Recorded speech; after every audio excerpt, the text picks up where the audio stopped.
नमस्कार। पंच महापुरुष की जो श्रृंखला चल रही थी, उसमें हमने रूचक के बारे में जानकारी ली और हमने हंस योग के बारे में जानकारी लिया। और इन दोनों से भी पहले मैंने एक मालव्य योग के बारे में भी ऑलरेडी आपको एक वीडियो दिया हुआ था। तो आज हम चौथे जो बिंदु है, भद्र महापुरुष योग, इसके बारे में जानकारी लेंगे। देखिए, भद्र महापुरुष योग जो है ना, ये भी पंच महापुरुष योग में से एक बहुत श्रेष्ठ योग है। और ये जिसके भी हाथ में बनता है व्यक्ति, मैं पहले ही बोलता हूँ, महापुरुष शब्द अपने आप में जब जुड़ता है तो व्यक्ति निसंदेह वो सामान्य स्तर से ऊपर के स्तर में अवश्य मिलेगा, कभी कभी सर्वोच्च स्तर पर भी मिलता है। ठीक है, वो आपकी महापुरुष योग जो बनी हुई है वो कितना प्रभावी है उस पर डिपेंड करता है आपकी ऊंचाई क्या होगी। ठीक है, तो जो भद्र महापुरुष योग है ये बनता है बुध ग्रह से। जो हमारी ये जो क्षेत्र होता है इसको बोलते हैं बुध का पर्वत। ठीक है, जो नहीं जानते उनको मैं बता दूं, 3 मुख्य रेखाएं होती हैं जनरली। ठीक है, तो ये जो सेक्शन अगर आप चौकोन निकाल दें तो ये जो सेक्शन है ना, ये सेक्शन आपका कहलाता है बुध का पर्वत। ठीक है, तो इसमें पर्वत शब्द जुड़ा है, कहने का मतलब ये है कि यहाँ पे जो आपकी एक मांस की एक पोटली सी बनती है, या फिर बोलो कि एक उठान होता है ना, इसको हम बोलते हैं पर्वत। जो उठान है वो पर्वत है, तो इसीलिए पर्वत शब्द यूज कर रहे हैं। तो कहने का मतलब वहाँ उठान होना चाहिए। ठीक है, तो इसमें कुछ कंडीशन है, मैं आपको बताते चलूँ। पहला कंडीशन है बुध का पर्वत आपका उभार अच्छा होना चाहिए। ठीक है, बुध का पर्वत अच्छा उभार होना चाहिए, पहला कंडीशन हो गया। दूसरा इम्पॉर्टेंट कंडीशन क्या होता है, ये जो सूर्य की उंगली है, ये जो अनामिका उंगली जिसको रिंग फिंगर कहते हैं, वो सूर्य की उंगली कहलाती है। इस पे जनरली हर किसी का, आपको 95% लोगों के हाथ में ये देखने को मिलेगा कि 3 खंड होते हैं, है ना। तो जो ऊपर वाला जो पोरवा होता है, यानी ये वाला जो लकीर है, अगर आपकी ये उंगली इस वाले ऊपरी वाले पोरवे से लंबी दिखाई दे, जैसे चित्र में दिखा रहा हूँ मैं, आप देखेंगे कि अगर हम देखें इसका लंबाई यहाँ से ऐड करें तो ये उंगली लंबी हो रही है, यानी कि इस पोरवे को, यहाँ की रेखा को ऊपर क्रॉस करके लंबी हो, इतनी लंबी हो कि उस रेखा के ऊपर तक चढ़े, और जितना ऊपर तक चढ़ेगा उतना श्रेष्ठ है। ठीक है ना, तो अगर ये पहला कंडीशन ये हो गया कि बुध का पर्वत अच्छा होना चाहिए। दूसरा, ये बुध की उंगली लंबाई इतनी हो कि ऊपरी वाले पोरवे, सूर्य की जो ऊपर वाला पोरवा है उसको क्रॉस करे। ठीक है, बराबर नहीं होना चाहिए, बराबर है तो अच्छा है, मैं नहीं कहता बुरा है, लेकिन वो भद्र महापुरुष योग नहीं मिलेगा फल उसका। ठीक है, ये लंबा होना चाहिए, इससे लंबा होना चाहिए, दूसरा कंडीशन हो गया। अब तीसरा जो मुख्य कंडीशन है, मैं 3 मुख्य कंडीशन पहले बताऊंगा, उसके बाद में उसके पूरक कंडीशन भी हैं, उनको भी आपको ध्यान रखना पड़ेगा, तभी जाके पूर्ण रूप से प्रभाव आपको मिल पाएगा अगर आपके हाथ में ये है तो। ठीक है, तीसरा कंडीशन क्या बोलता है, यहाँ से बुध से एक रेखा निकल के चंद्र तक आए। ठीक है, बुध से रेखा निकल के चंद्र तक आए, इसमें ध्यान देना है। इस रेखा के बारे में थोड़ा डीपली हम बात कर लें। अभी आपको ये रेखा ऐसी खड़ी दिखाई दे सकती है ना, इस रेखा में आपको ध्यान क्या देना है कि बुध से रेखा निकल के जानी चाहिए, क्योंकि भद्र महापुरुष योग की बात हो रही है तो बुध से संबंधित रेखा की भी जब बात होगी, ऐसा नहीं होना चाहिए। क्योंकि अब यहाँ से देखने में क्या प्रतीत हो सकता है आपको, हो सकता है ये चंद्रमा से निकल के बुध पे जा रही हो ये रेखा, तो फिर ये भद्र महापुरुष योग का कंडीशन नहीं है। ठीक है ना, तो अब हम जाने कैसे कि ये रेखा बुध से निकली है कि चंद्र से निकली है, ये प्रश्न आएगा। तो देखिए बता दूं, मैं अपनी जब पहली वीडियो बनाया था रेखाओं के बारे में, तो मैंने बताया था कि रेखा क्या है, कैसे बनती है, कैसे होती है, किसको शुभ माना जाता है, किसको अशुभ माना जाता है, मैंने पूरे बेसिक डिटेल्स उस वीडियो में दिया था। तो अगर आप इंटरेस्टेड होंगे तो वो वीडियो को जाके देख सकते हैं। मेरा जो वीडियो लिस्ट में जाइएगा तो पहला या दूसरा वीडियो आपको उसी के नाम से ही मिलेगा, रेखा क्या है नाम से आएगा। ठीक है, तो देखिए इसमें क्या होता है, कोई भी रेखा को हम उसका पर्वत के हिसाब से नाम देते हैं। जैसे आप देखते हैं इसको सूर्य की रेखा बोलते हैं ना, तो इसका मतलब सूर्य के पर्वत से स्टार्ट होकर वो कहीं को भी जाएगी, वो सूर्य रेखा कहलाएगी। वैसे ही यहाँ पे आपको देखना है कि बुध से निकल के रेखा चंद्र तक जाए। अब ये रेखा का उद्गम और समापन को कैसे पहचानते हैं, रेखा जहाँ से भी निकलती है वहाँ पे गाढ़ा होता है और जहाँ पे ख़त्म होती है वहाँ फीकी पड़ जाती है, धुंधली पतली हो जाएगी। ठीक है, ये गाढ़ा हो गया इधर पे। गाढ़ा मतलब एकदम गाढ़ा को नहीं बोलना है आपको, मैं जस्ट समझाने के लिए बता रहा हूँ। इधर मजबूत दिखाई देगी, फिर ये पतली दिखाई देगी। कहने का मतलब हो गया अब ये यहाँ से निकली है और यहाँ को जाके ख़त्म हो रही है। ठीक है ना, बस वैसे ही समझना है। तो अगर आपको ऐसा दिखाई दे कि बुध के पर्वत से रेखा निकली है और चंद्रमा पर जाके समाप्त हो रही है, वहाँ पे जाके पतली होके समाप्त हो रही है, ये हो गया तीसरा कंडीशन। तो हमने क्या देखा, पहला कंडीशन बुध का पर्वत अच्छा उभार होना चाहिए। दूसरा, आपकी उंगली बुध की इतनी लंबी होनी चाहिए कि ये तीसरे पोर्वे को क्रॉस करे। ठीक है, पहला ये हो गया, दूसरा ये उंगली हो गया और तीसरा हो गया ये रेखा। ये तीन इसके मुख्य कंडीशन हैं। ये तीन कंडीशन होने ही चाहिए। इसके अलावा और जो पूरक कंडीशन है अब उनको समझिए। अभी अगर ये तीन चीज़ है आपके हाथ में तो आपके हाथ में भद्र महापुरुष योग तो है। ठीक है, लेकिन आप तब तक सफल नहीं हो पाएंगे, तब तक आपको वो ख्याति नहीं मिल पाएगी जब तक कि इसके पूरक कंडीशन भी आप कंप्लीट ना कर लें। अब देखिए क्या क्या कंडीशन है, तीन तो मैंने बता दिए। तो पहला चीज़, ये पर्वत उभार तो है आपका, ठीक है, अच्छा पर्वत मान लिया कि आपकी उंगली भी लंबी है, मान लिया कि रेखा भी आपको बनी हुई है। ठीक है, ये तीनों कंडीशन आपके फुलफिल है। लेकिन क्या हो रहा है, बुद्ध के पर्वत पर तिल है या कोई दाग है या धब्बा है या फिर यहाँ पे जाल बन रहा है। ठीक है ना, किसी भी प्रकार से पर्वत में अशुद्धि है अगर, तो इस भद्र महापुरुष योग का आपको फल नहीं के बराबर मिलेगा या हो सकता है नहीं भी मिलेगा। ये इतना असर करेगा अगर पर्वत पर ही है तो। ठीक है, इसके फल में काफ़ी हद तक कमी आ जाएगी, या फिर बोलो कि इतनी कमी आ जाएगी कि आपको आभास भी नहीं होगा और आप प्रश्न भी करेंगे कि मेरे हाथ में तो ये है लेकिन मैं तो बिल्कुल सामान्य जीवन जी रहा हूँ। तो ऐसे इसका योग कट जाता है आपस में। ठीक है, तो उसको ध्यान रहना है। बुद्ध का बर्फ साफ़ सुथरा होना है, उभार अच्छा होना है, हथेली का कलर लालिमा लिए हुए हो, हथेली में कालिमा नहीं होनी चाहिए। ठीक है, ये हो गया पहला पूरक कंडीशन, हथेली के रंगत और उसकी अशुद्धियों के हिसाब से। ठीक है, हथेली का रंगत और पर्वत पर जो कंसर्न माउंट है उस माउंट पर कोई प्रकार की अशुद्धि या बाधक रेखाएं नहीं होनी चाहिए। पहला कंडीशन पूरक कंडीशन। ठीक है ना, दूसरा पूरक कंडीशन क्या होता है, चूँकि बुद्ध हमारे लिए किसका कारक बनता है, बुद्ध हमारे लिए सबसे पहला हमारी वाणी का कारक बनता है। अगर हम व्यापार की भी बात कर लें, हम इसको व्यापारिक टर्म में जोड़ते हैं, तो व्यापार पे भी अगर हम जाके देखें इसको, तो ये क्या है, हमारी वाणी पे ही हम व्यापार करते हैं ना। वाणी से हम बोल के अट्रैक्ट करते हैं, हमारी वाणी से हम लोगों के बीच में अपना जो कम्युनिकेशन है, जो हम लोग का एक बंधन है, ये बॉन्ड है, वो बनाने की कोशिश करते हैं वाणी के थ्रू ही। तो यहाँ वाणी का मुख्य रोल है, मेन कारक तो वाणी है। तो अगर बुद्ध वाणी है, ठीक है, तो जब तक कि आपके चेहरे पर वो चमक नहीं होगी, वो अट्रैक्शन नहीं होगा आपके अंदर में, तो आपकी वाणी भी वो जितना भी प्रभावशाली हो वो प्रभाव करने में थोड़ी तो कमी महसूस करेगी। तो अगर ऐसे कंडीशन में ये आपका शुक्र का पर्वत होता है, ठीक है, यहाँ पे जो उभार होता है ना, ये शुक्र का पर्वत, तो अगर इसके साथ में किसी व्यक्ति का, वैसे जिसके हाथ में भद्र महापुरुष योग होता है ना, उसका 95% लोगों के हाथ में ये स्वतः ही शुक्र अच्छे कंडीशन में मिलता ही मिलता है।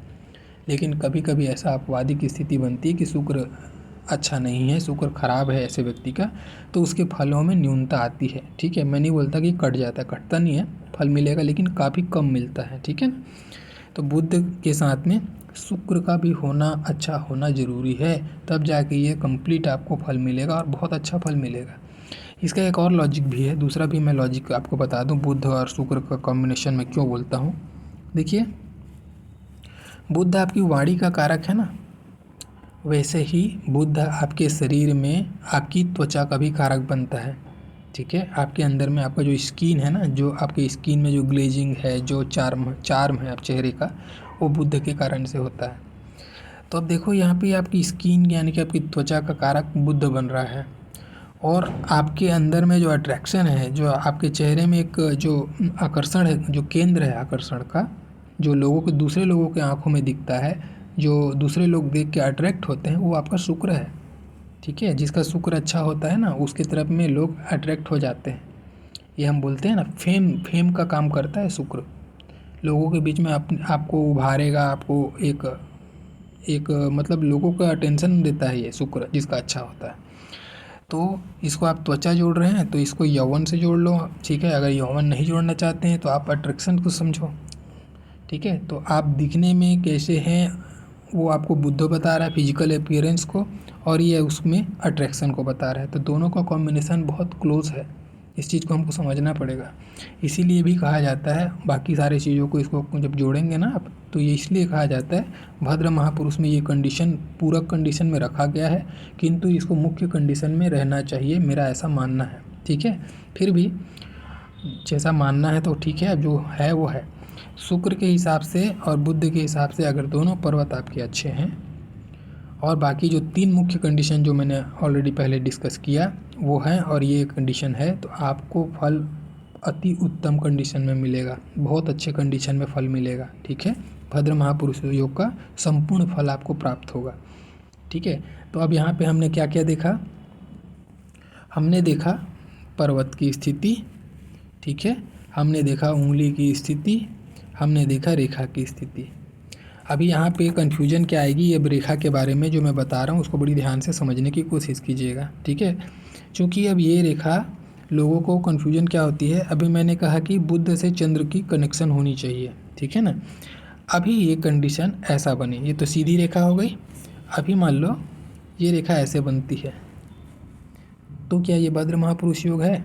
तब नहीं, इसको भद्र हम नहीं कहेंगे, क्योंकि रेखा कर्व होके आ रही है। ये भी शुभ है, ये भी अपने आप में शुभ फल देगी, लेकिन भद्र महापुरुष योग का फल, ये भद्र महापुरुष की रेखा ये नहीं है, उसमें रेखा एकदम सीधी होनी चाहिए, एक चीज़। दूसरी चीज़, अभी ये ऐसा भी मिलेगा आपको, अभी आप सोच रहे हैं कि ये भद्र महापुरुष है, नहीं, अभी ये क्या हो रहा है, यहाँ से आप देखेंगे अगर, ठीक है, तो ये जो क्षेत्र होता है ना, ये क्षेत्र, ये होता है मंगल का क्षेत्र, ऊर्ध्व मंगल का क्षेत्र, और आपकी रेखा बुध से निकल कर मंगल पे ख़त्म हुई है, चंद्र तक नहीं पहुंची है, तो भी ये कंडीशन भद्र महापुरुष का नहीं होगा। भद्र महापुरुष के कंडीशन में चंद्रमा तक जानी चाहिए रेखा, चाहे चंद्रमा के मिडिल तक जाए या ऊपरी चंद्रमा तक जाए, चंद्रमा तक आनी चाहिए, ठीक है ना। तो ये आपको ध्यान देना है, चंद्रमा तक जानी चाहिए। और एक और चीज़, अब मान लो यहाँ पे रेखा तो है, चंद्रमा तक पहुँची है, ठीक है, लेकिन आप देख रहे हैं कि लास्ट में 2 फाड़ है, 2 फाड़ है, 2 फाड़ हो रही है रेखा, स्टार्टिंग में भी और एंडिंग में भी। तो ये भद्र महापुरुष तो आपके हाथ में था, आपको फल मिला, और फिर उस फल के बाद में आपको ये डुबाने के लिए आया है, ठीक है। तो ये भद्र महापुरुष योग ऐसे लोगों का बना हुआ होता है, बनने के बाद ये इनकी कोई ना कोई, इनका बोल सकते हो कर्मा ऐसा होता है कि ये अपना कर्मा भोगते हैं। ऐसे समय भारी व्यापारिक हानि, पार्टनर से हानि, व्यापारिक मैंने व्यापार में बहुत तगड़ा हानि को ये बताता है जब ऐसे 2 फाड़ बने, तो ये फिर अलग स्थिति हो गई, छोड़िए इसको। हाँ, अपन रेखा पे बात कर रहे थे। अभी देखो, ये एक रेखा आपको यहाँ से निकलते हुए दिखाई देगी, हम इसको क्या रेखा बोलते हैं? हम इसको स्वास्थ्य रेखा बोलते हैं, हम इसको अंतर्ज्ञान की रेखा बोलते हैं, हम इसको व्यापार की रेखा बोलते हैं, अलग अलग नाम है लंबाई के हिसाब से, ठीक है ना।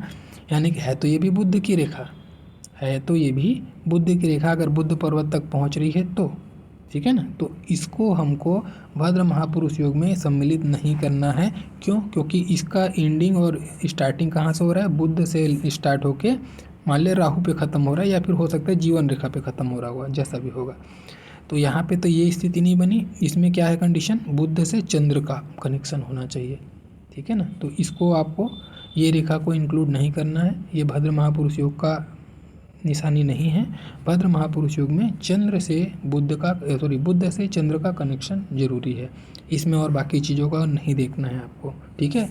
तो ये हो गया आपके भद्र महापुरुष योग की स्थिति कैसे बनती है, वो मैंने बता दिया। क्या क्या उसमें ज़रूरी बिंदु हैं वो मैंने आपको डिस्कस किया। अब चलिए हम बात करते हैं ऐसा व्यक्ति का व्यक्तित्व कैसा होता है। भद्र महापुरुष योग अगर है आपके हाथ में तो आपको लाभ क्या होगा, ये हम बात करते हैं अभी।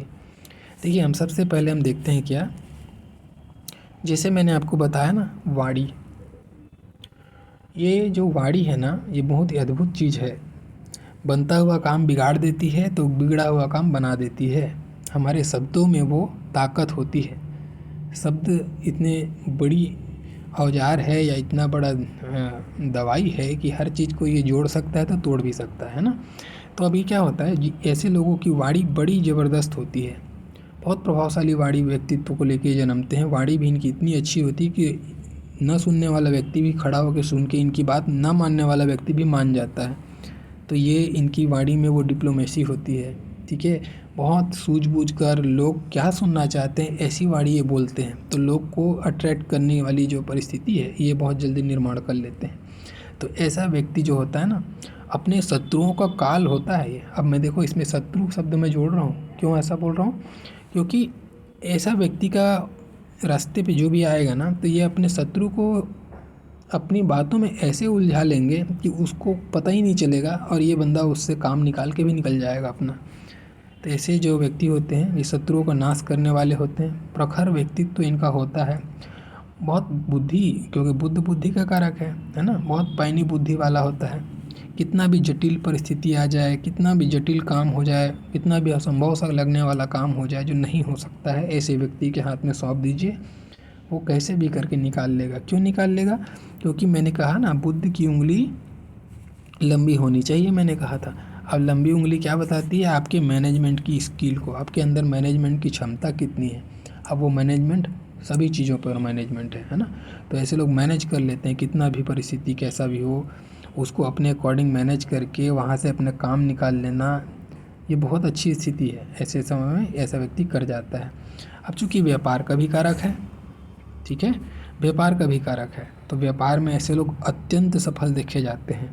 तो बहुत बड़े लेवल के या तो व्यापारी आपको मिलेंगे, छोटे मोटे लेवल की बात नहीं हो रही है, महापुरुष योग है मैं बता दूं, ठीक है। तो बहुत भारी स्तर के व्यापारी इन लोग देखे जाते हैं, और कितना भी कठिन परिस्थिति आ जाए ना, इन लोग विचलित नहीं होते। इनके में वो क्षमता होती है कि वो अपने हिसाब से उसको ढाल लें। अब तीसरा चीज़ क्या देखेंगे आप, क्योंकि मैंने मैनेजमेंट का शब्द यूज किया था, है ना, तो मैनेजमेंट का शब्द यूज करने से क्या होता है, ऐसा व्यक्ति आपको बड़े लेवल में जो मैनेजमेंट, जैसे कि सीईओ हो गया, कोई एमडी हो गया, कोई डायरेक्टर के पोजीशन, ऐसे पोजीशन पर आपको बैठता हुआ दिखेगा। ये बहुत बड़े बड़े लेवल में, जहाँ पर मैनेजमेंट का स्किल आदमी देखता है कि बहुत भारी बड़े बड़े क्या बोला जाए, संचालन को नियंत्रण कर रहा है, ठीक है। तो ऐसे जो लोग होते हैं ना, वहाँ पे भी आपको देखने को मिलेगा। बड़े लेवल के गवर्नमेंट ऑफिसर हो गए, उच्च स्तर पर बैठने वाले लोग, ऐसे लोग आपको देखने को मिलेंगे, ठीक है। अब चूँकि बुद्ध आपके एक और चीज़ का कारक बनता है, आपके अंदर में कुछ नवीनता खोज करना, ठीक है ना, साइंटिफिक चीज़ों का कारक भी बनता है, गणित से संबंधित चीज़ों का कारक बनता है। तो ऐसे लोग आपको साइंटिस्ट भी मिल सकते हैं, कोई खोजकर्ता मिल सकते हैं, ठीक है, ऐसे लोग भी मिल सकते हैं आपको। और ऐसे लोग भी बड़े भारी लेवल में बैठे हुए मिलेंगे आपको, छोटे मोटे लेवल की बात नहीं हो रही है यहाँ पे, बहुत बड़े बुद्धिमान होते हैं ये, बहुत बुद्धिमान। तो अगर ये साइंटिस्ट है या कोई रिसर्च फील्ड में है तो बहुत बड़ा नामी ये कोई साइंटिस्ट हो सकता है, या कोई खोजकर्ता हो सकता है, कोई आविष्कार करता हो सकता है, ऐसा कुछ भी, जहाँ पे आदमी को धन के साथ साथ में, धन तो इनके लिए सेकेंडरी बात होती है, इनको नाम, इज्जत, दौलत, शोहरत क्या नहीं मिलता, सारा चीज़ मिलता है। इसीलिए इसको भद्र महापुरुष योग कहा जाता है। भद्र नाम से ही समझ में आता है। तो अगर आप ये जितने भी पंच महापुरुष हैं अगर सबको जोड़ेंगे तोलेंगे ना, तो ये जो महापुरुष योग है ये सबसे ज़्यादा धनी व्यक्तित्व के धनी होते हैं। क्यों होते हैं, क्योंकि ये व्यापारिक दृष्टिकोण इनके अंदर बहुत होती है, धन के संचय के प्रति रुझान इनका बहुत तगड़ा होता है। बाकी महापुरुष योग में वैसा आपको नहीं देखने को मिलेगा, इनके साथ कुछ अलग की स्थिति बनती है, क्योंकि ये व्यापारिक बुद्धि के व्यक्तित्व होते हैं बुद्ध के कारण से, ठीक है। बड़े फास्ट प्रोग्रेस करते हैं, बुद्ध तेजी का ग्रह है, बहुत प्रोग्रेस इनकी बहुत फास्ट होती है, बहुत जल्दी जल्दी धन संचय करता है और बहुत बड़े लेवल का धन संचय करता है, ठीक है। और व्यापारिक बुद्धि भी वैसी है इनकी, मैनेजमेंट स्किल हाई है। तो व्यापारिक बुद्धि कहने का मतलब क्या बोल रहा हूँ मैं, इनको अपने नफ़ा नुकसान का बराबर हिसाब किताब रहता है। ये अपने कभी भी नफ़ा नुकसान देखे बिना कोई कार्य नहीं करते, ठीक है। इसीलिए इनको व्यापारिक बुद्धि शब्द मैं यूज कर रहा हूँ। तो इसीलिए धन के संचय के मामले में, धन के दृष्टिकोण से ये लोग पंच महापुरुष योग में सबसे ज़्यादा धनी व्यक्ति होते हैं, भद्र वाले, इसीलिए इसको भद्र भी कहा गया है, ठीक है ना। तो ये था भद्र महापुरुष योग से संबंधित जानकारी। मैं लास्ट आपको कंक्लूड कर दूँ मेन पॉइंट को, ताकि आप फिर से इसको समझ सकें, ठीक है। देखिए, सबसे मेन जो 3 इम्पॉर्टेंट मैंने बिंदु बताया, पहला बिंदु आपका पर्वत अच्छा होना चाहिए, दूसरा, ये उंगली इतनी लंबी होनी चाहिए कि बुद्ध के सूर्य के ऊपरी पोर को पार कर दे, बराबर ना पार करना चाहिए, ठीक है।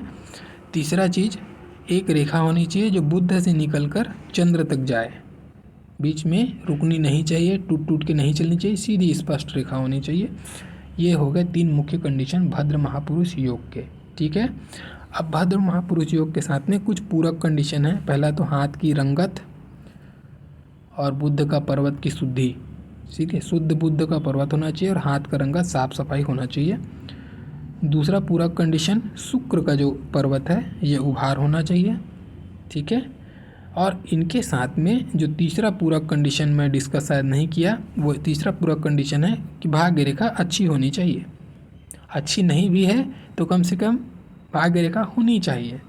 तो भाग्य रेखा जितनी अच्छी होगी, आपका ऊंचाई जो होगा, धन की स्थिति जो होगी, जो आपका गहराई होगा धन के मामले में, वो उतनी ज़्यादा प्रखर होगी, ठीक है। आपको उतना ज़्यादा प्रभाव मिलेगा। इसको मैंने ऑलरेडी डिस्कस किया था पिछली वीडियो में भी कि कोई योग हो, राजयोग हो या महाराजयोग हो, उसका फल भाग्य रेखा के हिसाब से ही डिसाइड होगा। भाग्य रेखा की शुद्धि बहुत इम्पोर्टेंट है, वो आपके अंदर में उतना आपको द्विगुणित त्रिगुणित करने को काबिल बनाती है वो, ठीक है। तो भाग्य रेखा की स्थिति अच्छी होनी चाहिए। तो ये 3 पूरक कंडीशन बताया मैंने और 3 मेन इंपॉर्टेंट कंडीशन बताया मैंने। तो अगर ये है तो आप समझिए, आप ईश्वर को धन्यवाद कीजिए और अपने प्रयत्नों को बढ़ा दीजिए। आज आपका जैसा भी कट रहा होगा, आने वाला समय बहुत ज़बरदस्त कटेगा, बहुत बुलंदियों पे जाओगे। ये है भद्र महापुरुष योग का प्रॉमिस, ठीक है। चलिए, अगर अच्छा लगा हो, वीडियो आपको पसंद आया हो तो लाइक ज़रूर कीजिएगा। जो पहली बार देख रहे हैं उनको लगता है कि अगर वो दूसरी बार मुझे सुनना चाहते हैं तो प्लीज़ चैनल को सब्सक्राइब कर दीजिएगा। आप लोग का मेरा पूरा वीडियो देखने के लिए बहुत बहुत धन्यवाद। Thank you.